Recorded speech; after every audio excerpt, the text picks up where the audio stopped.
nggak boleh menghubungi keluarga, nggak boleh menghubungi temen. Kamu pokoknya cilaka kalau menghubungi temen.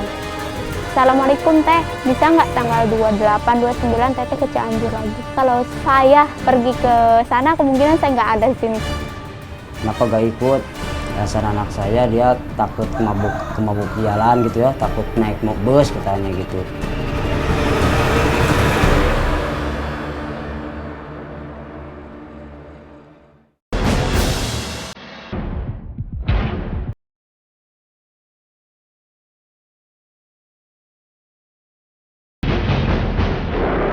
Serial pembunuhan berantai Wawon CS di Kabupaten Cianjur, Jawa Barat terus berlanjut. Dalam perkembangannya, polisi membagi dua klaster kasus ini. Satu klaster soal pembunuhan, satu klaster lainnya soal penipuan. Untuk sementara ini, sudah ada 11 tenaga kerja wanita atau TKW yang telah menjadi korban penipuan Wawon CS. Ini masih kita dalami dengan buku rekening yang ada pada para pelaku, ya. Disitulah kita nanti akan bisa melihat sejak kapan motif ekonomi ini para korban itu memulai memberikan dan sampai kapan, dan terutama juga mengidentifikasi siapa korban-korban yang memang menyetorkan uang melalui modus penipuan ini.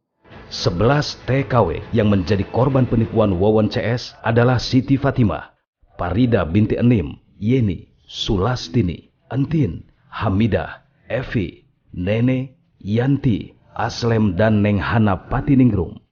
Dua di antara mereka, Siti Fatimah dan Parida binti Enim, tewas di tangan Wawon CS. Kepada para TKW ini, Wawon mengaku bisa menggandakan uang melalui kekuatan supranatural yang dimilikinya. Untuk mengetahui lebih dalam soal kasus ini, kami menuju wilayah Karawang untuk menemui Aslem, salah satu TKW yang menjadi korban penipuan Wawon CS. Aslem, TKW yang bekerja di Dubai ini mengalami kerugian hingga 288 juta rupiah. Ia termakan tipu daya Wawon CS setelah diajak oleh Yeni, temannya sesama TKW. Ya, Yeni itu ngajak buat ngumpulin uang. Ya iming-imingnya gitu, katanya kalau kamu, katanya Aslem, kalau mau katanya ngumpulin uang itu kan katanya kayak nabung katanya. Entar katanya kita itu punya sawah, punya mobil. Ya saya ikutan. Terus lama-kelamaan Yeni itu ngasih telepon si Aki. Terus saya disuruh ngebel. Aslem akhirnya berminat. Ia kemudian mulai berkomunikasi dengan Wawon yang biasa dipanggil Aki. Aki, emang kalau ikutan kayak gitu hasilnya apa sih Ki? Kata si Aki, ntar katanya hasilnya mobil, sawah, rumah, katanya sama uang. Kalau kamu benar mau, katanya gitu. Tergiur dengan akan mendapat kehidupan yang lebih baik, Aslem pun mulai mengirim penghasilannya setiap bulan ke Wawon melalui rekening atas nama MDD Solihudin yang merupakan kaki tangan Wawon. Kan gaji saya itu 4 juta, dulu mah belum naik ya. Saya kirim tuh berapa? 3,5 juta. Kadang-kadang itu dipinta lagi. Ya kata saya nggak ada Ki, cuma segitu gaji saya. 3 tahun Aslem terbuai mimpi. Ia pun pulang ke Indonesia untuk cuti. Semenjak saya kerja di situ 3 tahun ya saya ikutan si Aki tuh ngirim terus sampai saya cuti ya, pulang ke Cianjur. Pulang juga Pak diancam, nggak boleh menghubungi keluarga, nggak boleh ngehubungin temen, katanya kamu cilaka, nanti kamu pokoknya cilaka kalau pulang ke kampung menghubungi teman. Usai cuti, Aslem kembali ke Dubai. Wawon pun kembali melancarkan tipu dayanya. Di sana juga dipinta lagi terus. Nyi katanya, kamu udah gajian belum? Katanya. Kalau udah ngirim lagi ya, katanya. Lebih dari segitu ya ngirimnya, katanya. 4 juta lebih lah, katanya. Ya saya nurut. Ya udah Ki, ntar saya kirimin lagi. Saya ngirimin terus Pak. Sampai seterusnya saya sampai 6 tahun di situ. 6 tahun sudah Aslem bekerja sebagai TKW di Dubai. Namun uang yang dijanjikan Wawon hingga kini tak pernah ada.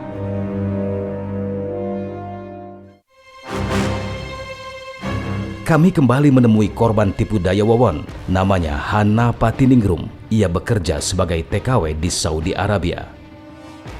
Hana mengenal Wawon setelah diajak oleh Siti Fatimah, TKW yang tewas dibunuh oleh Wawon CS di perairan Bali pada 12 Februari 2021 lalu. Kepada Hana, Siti menawarkan soal investasi yang dijalankan oleh Wawon CS. Waktu awal ini saya dipinta modal sekitar 38 juta. 38 juta dipinta modal. Saya bilang, di mana ada uang sebanyak itu? Saya nggak punya uang sebanyak itu. Kemudian, bisa kok, bisa seperti apa? Bisa dengan cara dicicil, kata akinya ini, kata si aki. Nanti tiap bulan kamu transfer, dia bilang gitu. Setelah berminat, Hana kemudian mulai mentransfer uang gajinya. Transfer yang dilakukan oleh Hana diantaranya pada 9 Februari 2019 sebesar Rp3.585.400. Kemudian pada 29 Februari 2020 sebesar Rp5.1.800. Dan pada 28 Maret 2020 sebesar Rp5.320.000. Awal saya transfer ini ke MDD Solehudin. Dan jumlahnya sekitar 4,5 juta. Setelah transfer, setiap bulan ini selalu diminta ya. Bahkan si aki ini tiap minggu gitu mengingatkan kapan mau transfer, hari apa, tanggal berapa. Ingat ya, jangan sampai telat. Kepada Wawon, Hana sempat menanyakan uang hasil investasinya itu. Waktu itu kan memang keadaan keluarga butuh gitu kan, sempat saya menanyakan, dia bilang nggak bisa, kalau diambil sekarang seharusnya saya pulang dulu ke Cianjur, uang ini direspon, setelah itu barulah kita bisa ambil si uang itu. Dan sama seperti korban lainnya, Hana pun diancam jika menceritakan hal ini kepada orang lain. Hana mulai mengirim uang ke Wawon CS sejak tahun 2018. Sampai akhirnya pada akhir 2021, setelah mendengar kabar Siti Fatimah meninggal, Hana tak lagi menuruti perintah Wawon. Ia kemudian mulai menagih uangnya kepada Dede, kaki tangan Wawon. Hana sempat menemui Dede di Cianjur pada 2 Desember 2021. Saya langsung nanyakan tanpa ada basa-basi, di mana keberadaan uang saya. Saya minta uang saya dikembalikan. Dia cuma terdiam, nunduk, nggak berani tatap muka, nggak apa. Cuma saya tanyakan kembali, kemana keberadaan Siti? Di mana adanya? Seperti apa keadaannya? Di situ pun dia cuma diam. Tanyakan lagi, di mana uang saya? Saya pengen uang saya, hak saya, keringat saya, jerih payah saya. Dia bilang, saya juga nggak tahu teh. Uang saya cuma ngambil aja, teteh transfer, saya ambil, kemudian saya transferkan kembali ke Yeni di Abu Dhabi. Di situ saya nggak masuk di akal loh. Kenapa uang dari Saudi setelah datang ke Indonesia ini, kenapa ditransferkan kembali ke Abu Dhabi? Di situ nggak masuk di akal banget. Tak ada jawaban pasti dari Dede saat itu. 3 hari kemudian, Dede mengirim SMS kepada Hana.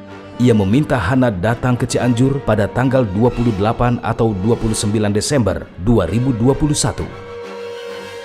3 hari kemudian dia ngechat, "Assalamualaikum teh, bisa nggak tanggal 28, 29 teteh ke Cianjur lagi?" Saya balas, "Waalaikumsalam." Maksudnya gimana? Apa benar uang saya sudah ada?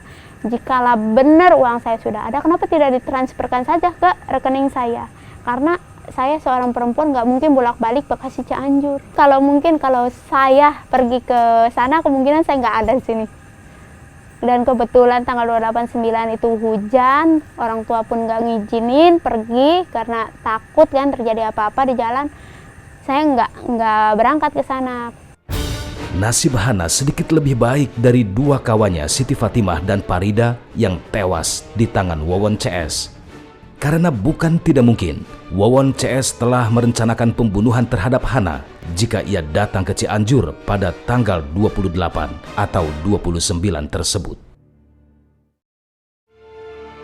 Ya ceritanya gitu dia, kenapa kamu gak bilang sama saya, kata saya kan. Ya takutnya diancam, kalau diancam kayak gimana, ya diancamnya takutnya gitu Pak.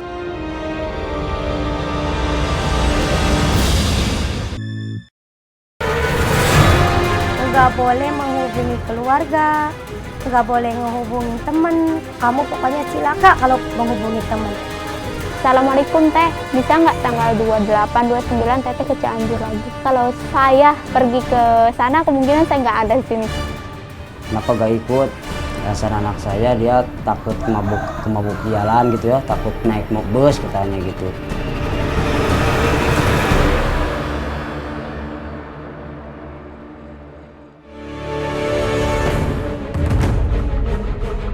Sepak terjang Wawon benar-benar dahsyat.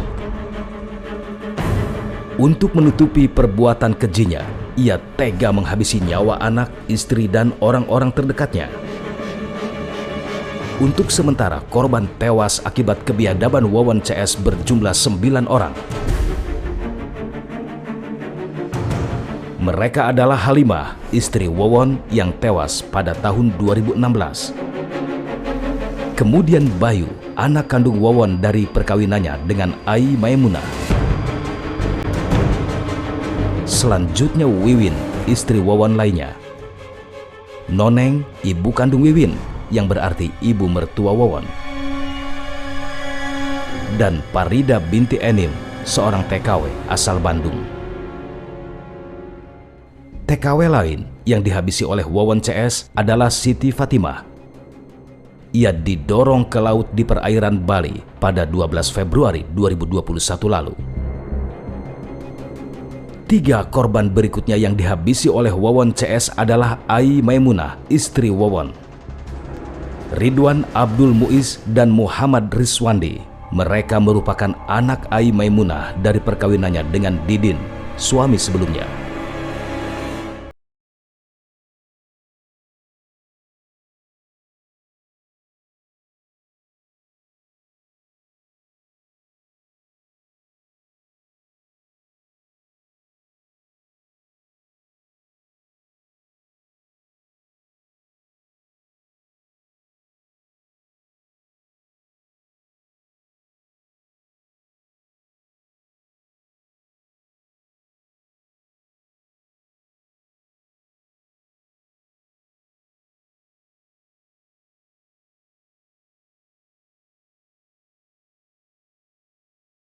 Kalau dia mau kena mobil pasti takut mabuk-mabukan kayak gitu.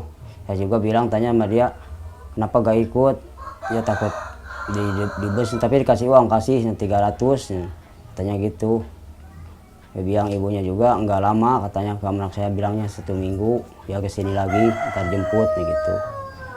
Ya kata si Wawon, ntar biarin yang anaknya 5 tinggal di Bandung aja, di kontrakan Bandung, dibawa anaknya gitu. Tahu itu saya tahunya Pak. Sejak berpisah dengan Ai Maimunah, Didin telah menikah lagi dan pisah dengan 3 anaknya.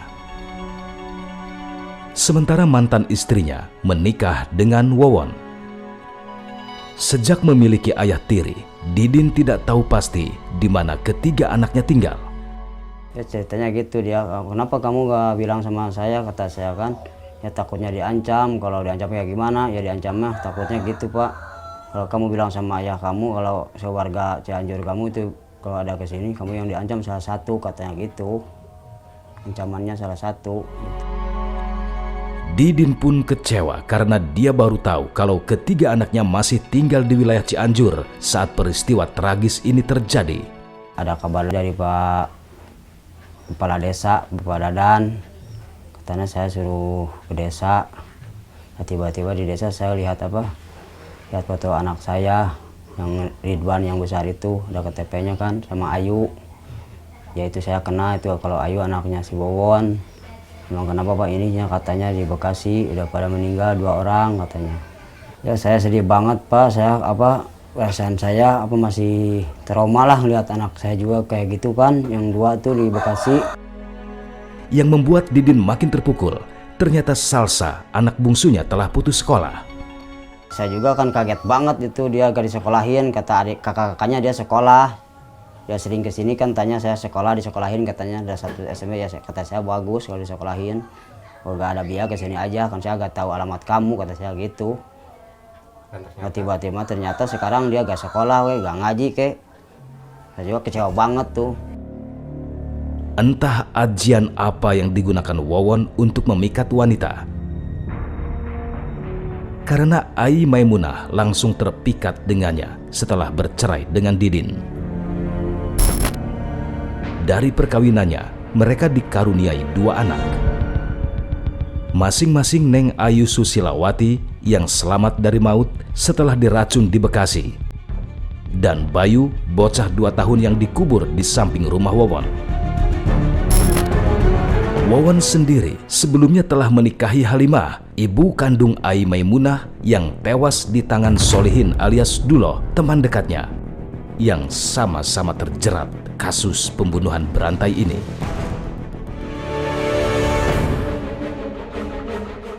Kan udah kelihatan kosong di rumah ini teh. Farida juga si ibu nggak kelihatan perginya kemana, nggak pamitan. Juga itu datang perempuan yang agak gemuk itu.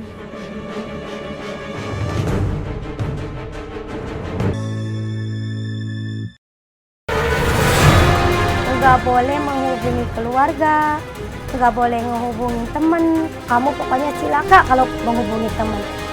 Assalamualaikum teh, bisa nggak tanggal 28, 29 teteh ke Cianjur lagi? Kalau saya pergi ke sana kemungkinan saya nggak ada di sini. Kenapa gak ikut? Alasan anak saya dia takut kemabuk jalan gitu ya, takut naik bus katanya gitu.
Ini ada Pak Wawon sama Pak Solihin kesini minta ke si ibu sama mertua ibu. Katanya Bu di sini di mana rumah yang mau dikontrakin, sama ibu ditunjukin rumahnya di sana ada yang mau dikontrakin. Kebetulan yang punyanya tapi agak jauh sebelah sana. Gitu. Dia mungkin langsung bayar, tapi nggak langsung ditempatin, agak lama juga. Tapi setengah lama kemudian datang cewek yang 2 itu. Yang Farida mungkin sama Yani ya kalau sekarang namanya udah tahu. Kalau dulu mah si ibu belum tahu namanya sebelum kejadian ini mah. Ngakunya saudaraan gitu, ngakunya saudaraan.